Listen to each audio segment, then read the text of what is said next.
Adapun rancangan tindakan aksi nyata yang pertama adalah latar belakang. Siswa tidak menyukai adanya peraturan karena jika melakukan pelanggaran akan mendapatkan hukuman dan merasa malu. Tujuan aksi nyata: 1. Menciptakan murid yang merdeka dan disiplin diri yang kuat. 2. Menumbuhkan budaya positif di sekolah dengan meyakini nilai-nilai kebajikan universal. Adapun tolak ukurnya adalah 1. Terbentuk keyakinan kelas melalui kegiatan kesepakatan kelas yang dilakukan wali kelas dan guru. Yang kedua, siswa mampu menerapkan dan menjalankan keyakinan yang telah dibuat dan disepakati. Bismillahirrahmanirrahim. Assalamualaikum warahmatullahi wabarakatuh. Terima kasih kepada Islam Najat yang telah memberi kesempatan saya untuk diseminasi aksi nyata modul 1.4 tentang budaya positif. Tak lupa kami ucapkan kepada seluruh Dewan Guru yang ikut berpartisipasi dan mendukung saya dalam program ini. Sholawat serta salam kami curahkan kepada junjungan Nabi besar kita Muhammad SAW yang kita tunggu syafaatnya di yaumul akhir. Alhamdulillah hari ini kita semua bisa berkumpul dengan keadaan sehat walafiat. Sebelum ke aksi nyata modul 1.4, ini adalah merupakan tugas saya sebagai calon guru penggerak, di mana ini adalah modul 1 bagian terakhir, yaitu modul 1.4. Dalam satu modul itu ada submodul itu 4 bagian, yaitu modul 1.1, modul 1.2, modul 1.3. Di mana modul 1.1 itu tentang filosofi Ki Hajar Dewantara. Sebelum saya ke modul 1.4, apakah itu CGP atau calon guru penggerak? Calon guru penggerak itu adalah pemimpin pembelajaran, di mana dalam Kementerian Pendidikan itu ada program pemimpin pembelajaran yang mendorong timbul kembang murid secara holistik dan proaktif dalam mengembangkan pendidikan. Tujuannya apa? Yaitu tujuannya untuk mengembangkan diri kita sebagai pendidik. Nah, di sini modul 1.1 itu tentang filosofi Ki Hajar Dewantara, yaitu tentang pendidikan. Di mana filosofi beliau adalah 3, yaitu ngaso sum tulodo, madyo mangkaso tuling handayani. Kita selalu memotivasi mereka untuk selalu mengedepankan bagaimana pendidikan yang berkarakter. Itu untuk modul 1. Untuk modul 1.2 yaitu tentang nilai dan peran guru penggerak. Apa sih nilai dan peran guru penggerak? Nilai-nilai guru penggerak itu ada 5, yaitu mandiri, inovatif, kolaboratif, reflektif, dan berpihak pada murid. Perannya adalah 1, menjadi pemimpin pembelajaran. Jadi kita sebagai guru itu adalah pemimpin, baik guru laki-laki maupun perempuan adalah pemimpin pembelajaran kita ada di kelas. Yang kedua adalah menggerakkan komunitas praktisi. Yang ketiga menjadi coach bagi guru yang lain.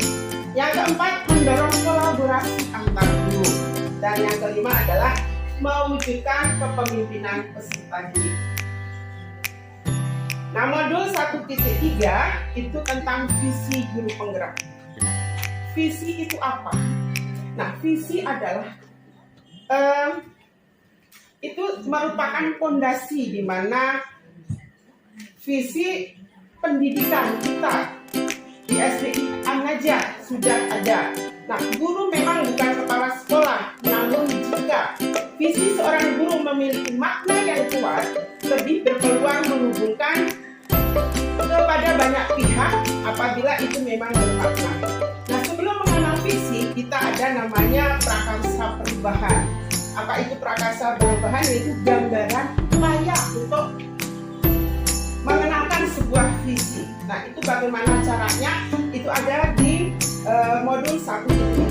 Nah, sekarang adalah aksi nyata saya adalah modul 1.4, yaitu tentang budaya positif, menyebarkan pemahaman dan pengalaman penerapan budaya positif.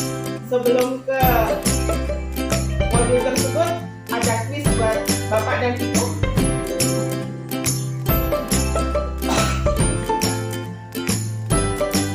Ada gambar Bapak Ibu. Ini adalah kuis di mana ada kata yang hilang, tangan. Jadi setiap kata itu ada satu kata yang hilang. Silakan gabungkan satu kata tersebut menjadi sebuah kalimat.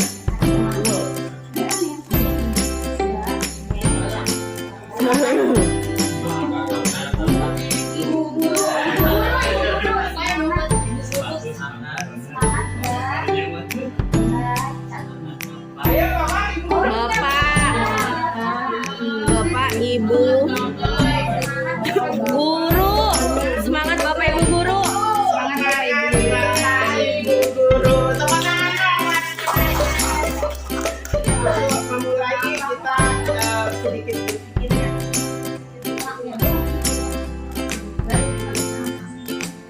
1.4 tadi modul ada konsep utama, yaitu modul budaya positif. Yang satu adalah perubahan paradigma baru, yang kedua disiplin positif, ketiga kebutuhan dasar manusia, keempat motivasi perilaku manusia, dan kelima posisi kontrol restitusi, keenam adalah keyakinan kelas, dan ketujuh adalah segitiga restitusi.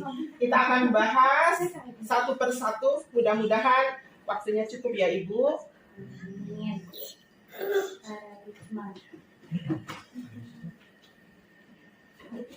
Oke, yang pertama dengan paradigma baru. Apa sih itu pelajaran paradigma baru?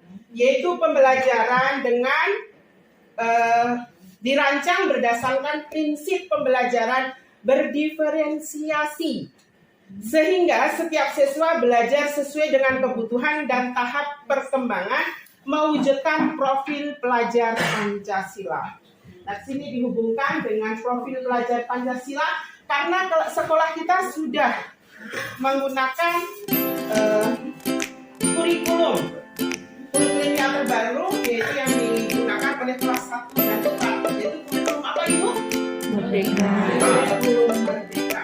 Dan di sini ada kata berdiferensiasi. Kata dasarnya adalah diferensiasi. Itu maknanya adalah berbeda, bervariasi. Nah, di sini setiap siswa belajar sesuai dengan kebutuhan dari tahapannya. Perbedaan-perbedaan siswa, karakter siswa di sini, itulah yang menjadi pemikiran kita dan bagaimana kita harus menjadikan siswa itu dengan perbedaan dan kita bisa memberikan kebutuhannya sesuai yang siswa inginkan, yaitu digabungkan dengan kurikulum yang telah ada, yaitu profil pelajar Pancasila, Gotong royong, berkebinekaan tunggal, global. Nah, di sini adalah setelah kita sudah masuk ke ranah itu, dan ini saya di sini bukan menggurui sama sekali tidak, tetapi berkolaborasi, kita belajar bersama. Mungkin kesempatan baru diberikan ke saya. Nanti insya Allah teman-teman menunggu, silahkan teman-teman untuk tahap gelombang 9 dan gelombang 10 sudah dibuka. Itu akan berakhir tanggal 12 Januari. Monggo Bapak dan Ibu guru, kesempatan itu benar-benar dipergunakan dengan sebaik-baiknya. Nanti kita jadi bersama-sama belajar bersama. Nah, disiplin positif. Di sini makna kata disiplin. Apa yang ada di pikiran Bapak Ibu sebelum membaca ini? Disiplin itu apa sih? Terkait dengan apa? Teratur. Betul, peraturan. Nah, peraturan di sini adalah ketika mendapat disiplin. Oh, berarti aturan yang ada di sekolah, peraturan yang ada di kelas.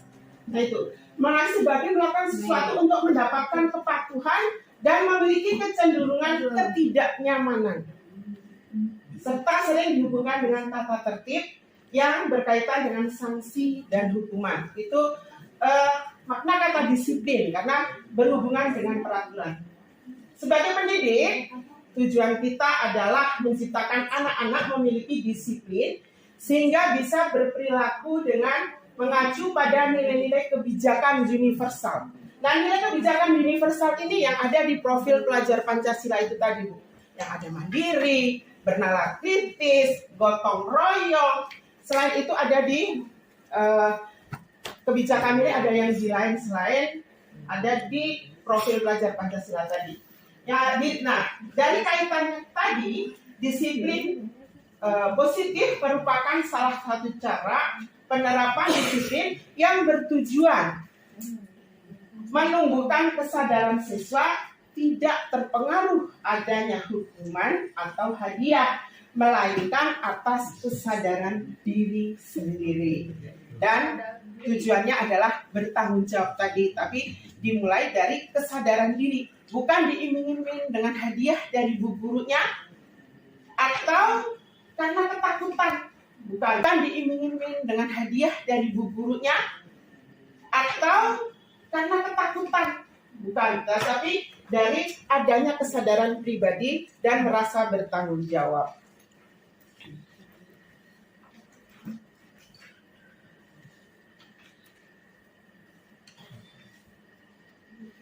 Nah, yang selanjutnya adalah kebutuhan dasar manusia. Kebutuhan dasar manusia di sini itu ada 5, yaitu bertahan hidup. Bertahan hidup itu dengan apa? Yaitu yang udah ada yang ada di kita, makan, minum, terus sandang, pangan, papan, itu bertahan hidup. Itu di situ. Terus kedua adalah kasih sayang dan rasa diterima. Kasih sayang dan rasa diterima, misalnya ketika ada siswa kita di sekolah itu mencari perhatian, itu kan ada beberapa guru kita sendirilah di kelas misalnya, dia selalu mencari perhatian dengan jahil ke teman yang satu, jadi pengen ditegur oleh gurunya, itu adalah rasa kasih sayang yang mereka tidak terima di rumah, tapi dia lampiaskan ada di sekolah. Nah, yang ketiga adalah penguasaan. Penguasaan di sini adalah contohnya ketika siswa mereka pengen dihargai dengan saya bisa, tetapi dengan cara yang pasif. Nah, yang keempat adalah kebebasan. Kebebasan di sini adalah siswa ingin bebas, tidak terikat, tetapi dimanapun semua lembaga manapun pasti ada aturan. Aturannya mengacu kemana? Yang tidak bikin murid itu takut, tidak bikin siswa itu rendah diri atau sebagainya. Nah, kesenangan. Siswa itu akan di sekolah merasa senang. Dengan cara bagaimana? Bagaimana Pak? Dengan cara bagaimana kalau siswa untuk senang di sekolah?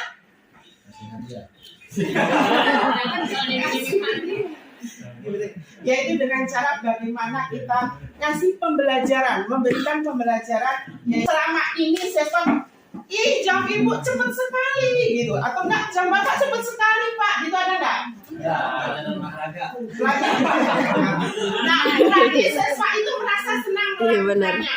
Tapi ketika siswa berbalik gitu, Bapak kapan pulang gitu? Kalau enggak istirahatnya jam berapa? Kelas 1 sih. Itu perlu dipertanyakan di diri kita. Apakah kita dalam mengelola pembelajaran di kelas itu sudah disesuaikan dengan kebutuhan tadi hubungannya dengan kebutuhan siswa, timbullah motivasi perilaku manusia merupakan dorongan yang timbul pada diri sendiri secara sadar atau tidak sadar untuk melakukan suatu tindakan dengan tujuan tertentu. Di sini adalah menghindari ketidaknyamanan.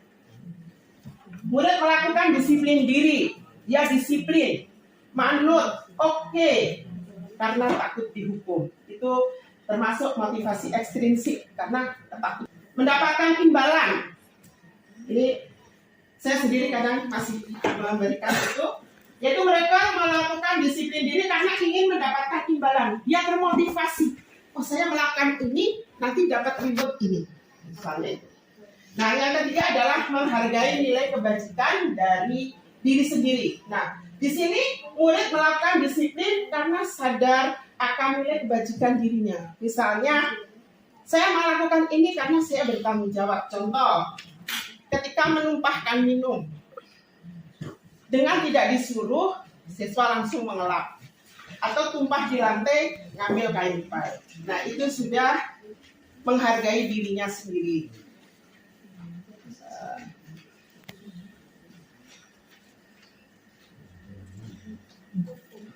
Nah, timbul konsep disiplin diri dengan identitas gagal. Itu tadi yang berkaitan tadi, Ibu, Bapak, peraturan yang tapi berupa penghukuman. Hukuman itu menyakitkan. Misal, ketika telat masuk kelas, anak berdiri depan kelas, waktu itu saya sekolah, ketika zamannya itu. Berdiri di kelas, di depan kelas, harus mengangkat kaki, kuping. Apa yang terjadi di siswa, Bapak Ibu Guru? Malu, betul. Apalagi? Takut, masuk ke situ. Terpaksa atau tidak? Rendah diri enggak? Nah, itu hukuman itu masuknya di situ. Akibat kesiswanya itu bagaimana? Antara lulusan 80-an, 90-an, dan 2000 sekian harusnya tahapannya itu harus berbeda. Yang nanti adalah penghargaan. Penghargaan ini efektif atau tidak? Tidak, karena jangkanya jangka pendek. Misal, saya mengerjakan PR bahasa Inggris. Siapa yang mengerjakan PR bahasa Inggris dapat pensil ya. Dia berpacu dengan itu, mendapatkan sesuatu, ada barang yang diberikan atau penghargaan, dia sudah itu karena dari rasa dirinya tidak ada rasa tanggung jawab untuk menyelesaikan itu. Di situ merusak hubungan.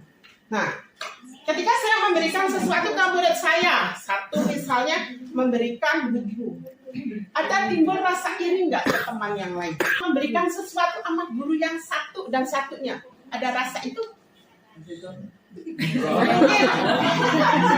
Mungkin ada, mungkin tidak, tergantung. Oh, prestasi. Kalau berprestasi dalam hal apa? Yang itu kita kaitkan antara siswa dan guru, mungkin main ya Bapak Ibu Kepala Sekolah. Nah, ketiga adalah mematikan kreativitas. Ketika dia berusaha tapi tidak dihargai, dia akan besok lagi tidak jadi. Jadi kreativitas dia yang akan muncul dengan tidak ada penghargaan itu down. Nah itu.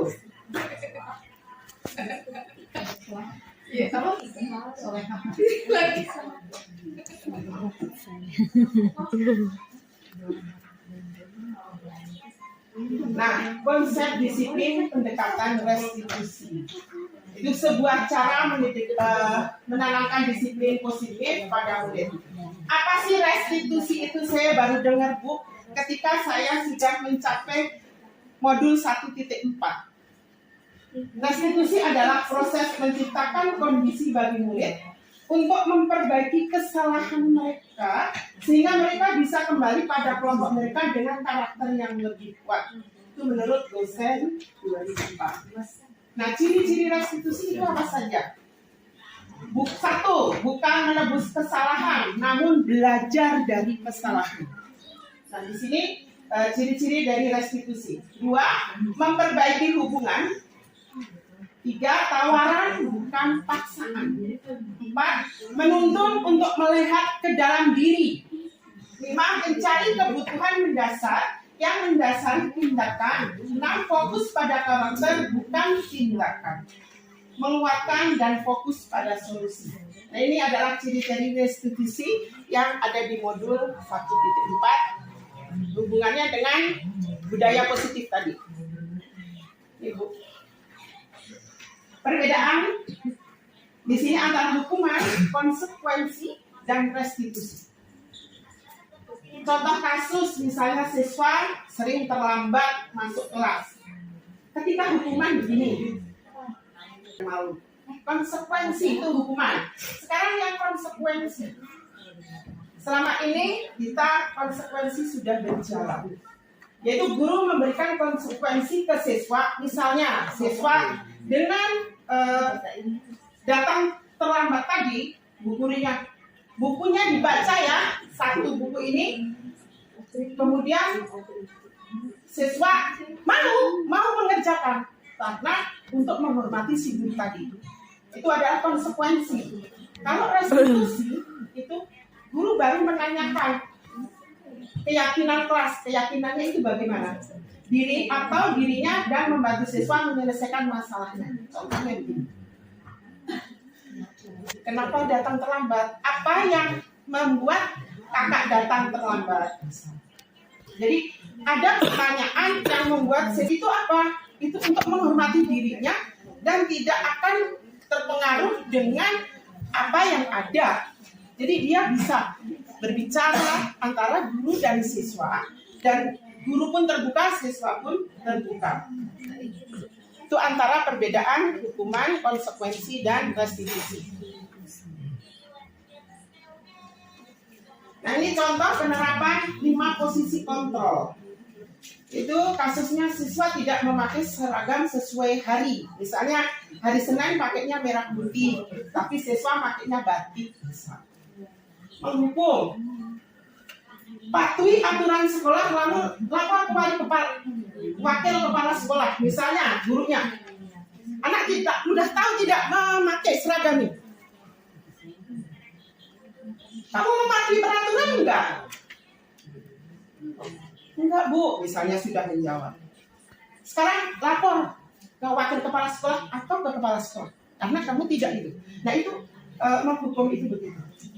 Nah, pembuat rasa bersalah di sini, Bu gurunya bilang, berapa kali Bu guru harus memberitahu kamu?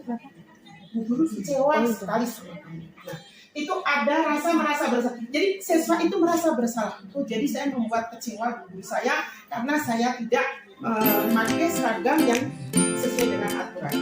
Teman, di sini ayolah yang tertib. Buat Bu guru itu bangga. Kali ini tidak apa-apa yang salah. Nah, itu ada pembelaan di situ. Ketika kita sebagai teman. Tetapi nanti itu antara penghukum pembuat rasa bersalah sudah tidak pakai, dipanggil si murid A misalnya. Peraturan sudah tahu kan? Kamu konsekuensinya apa misalnya? Ya Bu, mencabut rumput di depan kelas misal. Dengan ini dari jam 15 menit. Nah, itu adalah pemantau. Ini termasuk lebih ke konsekuensi. Nah, yang terakhir adalah yang diharapkan oleh Bapak Ibu guru ke masa depan, yaitu sebagai manajer. Apakah kamu kesalahanmu? Kira-kira bagaimana kamu akan memperbaiki? Ini adalah pada berkelanjutan. Jadi siswa diharap memikir dan bertanggung jawabannya itu nanti bagaimana. Ini adalah 5 posisi kontrol yang diharapkan. Selama ini kita sebagai mana nih Bapak Ibu guru? Kita sebagai penghukum, pembuat rasa bersalah, teman, pemantau, atau manajer. Kita sebagai diri sendiri, kita di sebelah mana sih posisi kita? Apakah sudah di manajer, atau sebagai teman, atau sebagai pemantau, atau bahkan sebagai penghukum? Itu ke diri kita masing-masing. Kenapa ini harus dipelajari? Karena itu adalah yang harus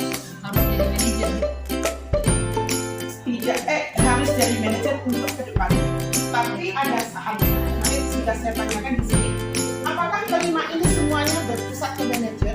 Tetapi di sini adalah perdebatan ketika anak memang susah di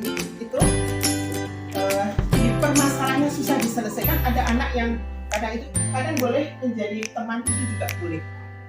Yang diharapkan adalah memang sebagai manajer.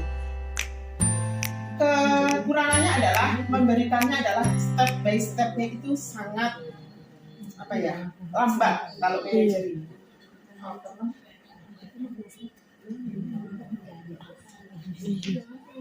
Nah, di sini muncul keyakinan kelas. Mengapa keyakinan kelas? Mengapa tidak peraturan kelas saja? Nah, pertanyaannya adalah satu. Mengapa sih kita mempunyai peraturan tentang penggunaan helm saat mengendarai motor? Apa Pak Rizal? Kenapa sih Pak? Kita ada peraturan penggunaan helm?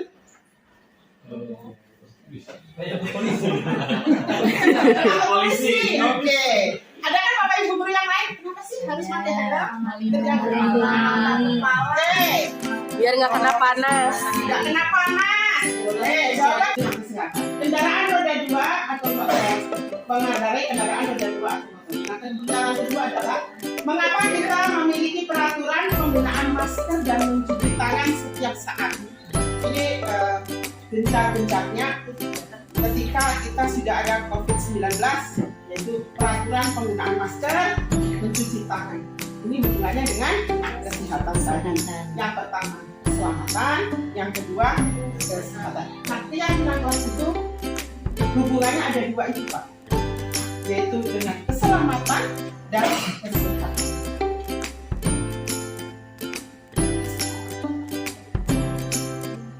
Bagaimana pembentukan keyakinan kelas? Yaitu keyakinan kelas itu, kalau kita selama ini kan konsekuensi. Kalau keyakinan kelas itu, konsekuensi itu juga sudah bagus, tetapi biasanya dengan kata-kata yang masih panjang. Jadi keyakinan adalah lebih abstrak dari peraturan, berupa pernyataan ini bisa senantiasa dalam bentuk multi, sedikit dan mudah diterapkan. Sesuai dengan kondisi kelas dan setelah akan mudah diterapkan, semua warga kelas sekolah dilibatkan saat membuat. Jadi nanti tolong Bapak Ibu yang wali kelas mungkin membuat keyakinan kelas, misalnya hubungannya dengan tanggung jawab nanti anak ketika melakukan keyakinan kelas di kelas masing-masing. Saya contoh buku berantakan, anak memberikan diri, Ibu kelasnya kotor dan buku berantakan. Nah, keyakinan kelasnya adalah berarti kita harus bagaimana? Dengan singkat tapi masuk semua. Apa? Jaga kebersihan atau ketertiban kelas gitu. Jadi ketika anak masukkan indikator-indikator itu kita catat, nanti kita rangkum masuknya ke ketertiban atau bagaimana. Misalnya saling membantu antar teman. Ada teman yang sakit, saya mengobati Bu. Ada teman yang tidak membawa makanan, saya memberi Bu. Nah, itu apa? Masuk ke gotong royong atau bagaimana? Jadi kalimat yang dipakai adalah kalimat yang singkat dan maknanya itu meluas. Etika restitusi itu terdiri dari 3. Yang pertama menstabilkan identitas, yang kedua validasi tindakan yang salah, dan menanyakan keyakinan. Menstabilkan identitas adalah kita semua akan melakukan hal terbaik yang kita lakukan. Itu dimulai dari hal-hal yang positif yang ada di membesarkan anakmu dengan cara orang tuamu membesarkan diri, karena mereka lahir dari zaman yang berbeda. Ini filosofi Ki Hajar Dewantara itu masuk di sini adalah ketika anak diberikan, anak ada kodrat zaman dan kodrat alam. Kodrat zaman bagaimana zamannya, berarti kita harus mengikuti arahnya bagaimana nih zamannya ketika. Sekarang zamannya adalah zaman yang luar biasa, teknologi. Gurunya sebagai guru kita adalah bertanggung jawab ke anak didik. Dengan cara apa? Dengan cara kita juga mencari ilmu, pengembangan diri kita terutama. Karena kita juga bertanggung jawab bagaimana siswa kita nantinya ke depannya. Itu Bapak Ibu yang saya peroleh. Dan kodrat alam adalah karakter yang dibangun. Nah, karakter yang dibangun itu bisa di rumah, bisa di sekolah. ketika di sekolah karakter yang kita inginkan anak itu adalah baik, disiplin misalnya tadi, atau karakter yang selalu rajin misalnya. Nah, lingkungan di rumah itu bagaimana? Ketika anak bisa mendapatkan di sekolah dan bisa menerapkan dalam kehidupan sehari-hari, insya Allah itu buat pahala kita. Dan terakhir adalah ucapan terima kasih saya kepada Bapak Ibu dan kepala sekolah. Semoga bermanfaat. Mungkin di sini ada sharing yang akan Bapak Ibu tanyakan, atau nanti kita berkolaborasi. Misalnya saya tidak bisa menjawab, nanti saya bisa oper ke ibu guru yang lain, Bu Rahma atau Bu Eva atau Pak Sayuti. Jadi silahkan minta sarannya, minimal 2 orang guru. Silahkan, monggo. Bu Siti izin bertanya. Perkenalkan, nama saya Eva. Terima kasih atas paparan yang disampaikan oleh Bu Siti. Yang menjadi pertanyaan saya adalah keyakinan kelas ini berarti bedanya dengan peraturan adalah peraturan itu bisa jadi hanya satu arah, misalnya ditetapkan oleh guru. Ya. Tapi kalau keyakinan kelas itu artinya disepakati bersama. Siswa mungkin ingin kelasnya seperti apa, baru kemudian dituliskan bersama-sama. Apakah seperti itu? Terima kasih kepada Ibu Eva yang telah memberikan sedikit motivasi ke kita, saya sendiri dan guru. Jadi siswa itu harus melakukan apa yang dilakukan oleh guru itu dengan satu. Bagaimana kita guru dan anak itu diajak untuk membuat keyakinan itu tadi, sehingga siswa itu merasa punya dengan apa yang dikerjakan, berarti dia harus bertanggung jawab dengan apa yang telah dia lakukan. Itu saja, Bu. Terima kasih atas sarannya dan isiannya. Untuk guru yang lain, Ibu Guru, Pak Sayang mungkin, atau Pak Adi. Ini saya ini karena mengenai disiplin ya, disiplin kelas. Iya Pak, saya juga. Sehingga kita masuk kelas berbeda-beda ya. Masuk kelas 4 anaknya begini, kelas 5 anaknya begini, kelas 6 begini. Selama ini saya mengajar itu masuk di kelas 5B. Ini saya sangat susah untuk mengendalikan mereka.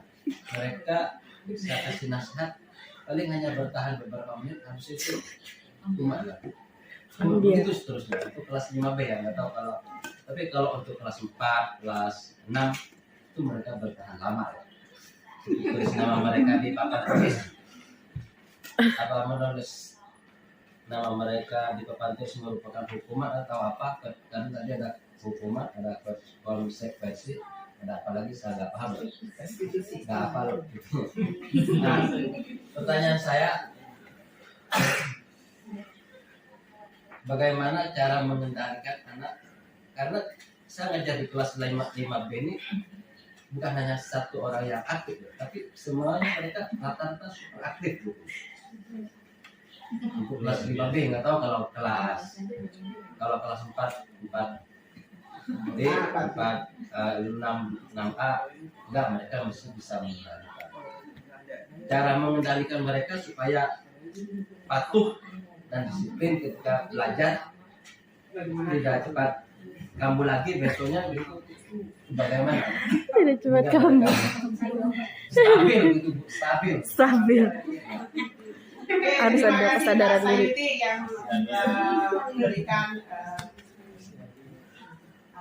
sedikit waktu buat saya untuk mungkin berupa pertanyaan ya, sharing lah, kita sharing berpendapat di sini. Di mana hukuman, konsekuensi atau restitusi itu yang diberikan Pak Sayuti ketika kelas 5. Nah, di awal pembelajaran biasanya kita perkenalan siswa. Ini biasanya dilakukan oleh wali kelas dan kita sudah mengenal atau belum karakter si siswa tersebut. Jadi di awal biasanya kita kalau wali kelas ya, kalau wali kelas itu kita memakan waktu itu agak lama. 1 bulan kita baru bisa mengenali siswa anak itu termasuk yang mana. Nah, dari itu akan timbul cara pembelajaran yang kita berikan ke siswa. Apakah harus yang tipe yang satu arah, itu teacher center, itu kurang relevan ketika harus guru yang selalu. Tapi kita tanya, belajarnya dari awal, belajarnya mau bagaimana?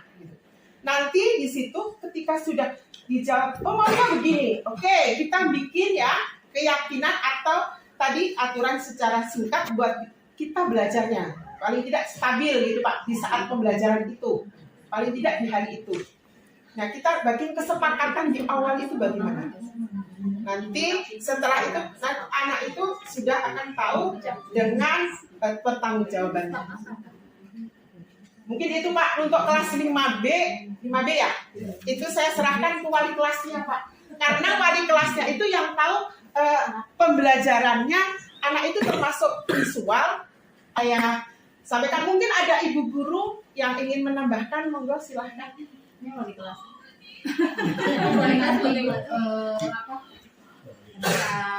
Briefing per kelas yang mungkin ya Bu. Jadi nanti ditambahkan seperti apa harus mendisiplinkan di kelas tersebut gitu kan.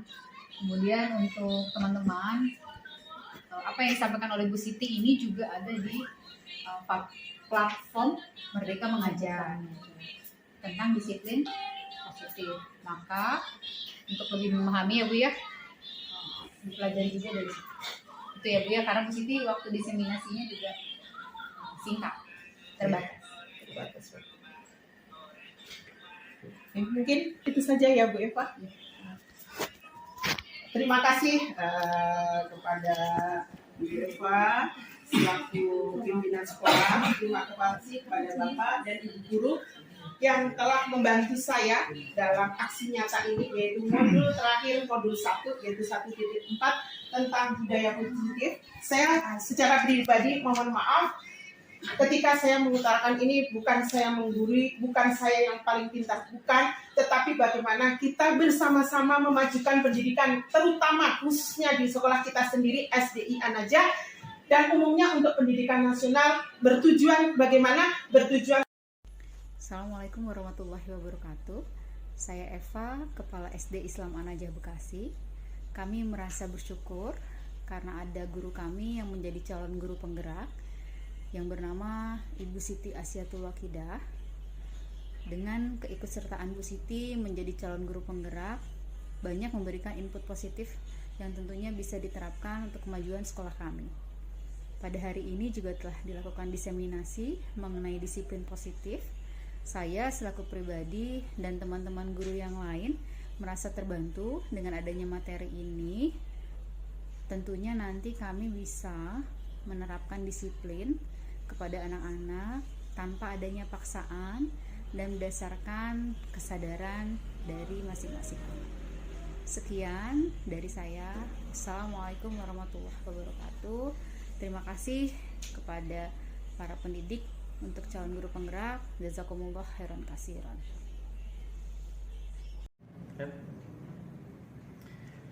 Bismillahirrahmanirrahim. Assalamualaikum warahmatullahi wabarakatuh. Perkenalkan, nama saya Abdul Rojak. Asal SD saya dari SD Islam Anaja.